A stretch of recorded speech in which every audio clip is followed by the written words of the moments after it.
இந்தியாவிலே வட்டாத கிணறு என் கிணறு தான் சார். இந்த கிணறை வச்சு நான் என்னென்ன விளைய வச்சு தெரியுமா? இந்த பக்கம் 500 தென்னை, இந்த பக்கம் 500 வாழை, நடுவுல ஒரு 1000 அடி நீளத்துக்கு வாய்க்கா, இந்த பக்கம் 500 கொய்யா மரம் சார்.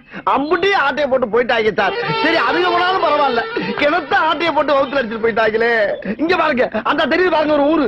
அந்த ஊருக்காரன் பூரா இந்த கிணத்துல தான் சார் வந்து தண்ணி எடுத்துட்டு போவான். அந்த அளவுக்கு அம்புட்டு பேருக்கு பெர்மிஷன் கொடுத்து வச்சிருக்கேன் சார் நானு.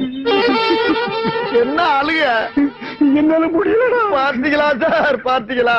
என் கதையை கேட்டு நீங்களே பிம்மி பிம்மி அழுறீங்க பாரு. நான் அதுக்கு அளவேடா, வேற எத்தனையோ கேஸ் அட்டன் பண்ணிருக்கேன். வாழ்க்கையில இப்படி ஒரு கேஸ் நான் அட்டன் பண்ணவே இல்லடா. கிணறை காணாமனு ஒரு கேஸ் ஆடா. அதாண்டி கேஸ்.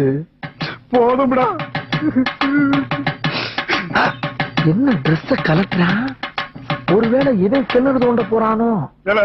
ஐயாட்ட கொடுத்து சுடல வேலை வெட்டியே போயிட்டான் அப்படின்னு சொல்லிடுறா. ஒரு சின்ன பிரச்சனைக்கு போய் ஏன் சார்? என்ன சின்ன பிரச்சனை? ஒரு கிணறு காணாம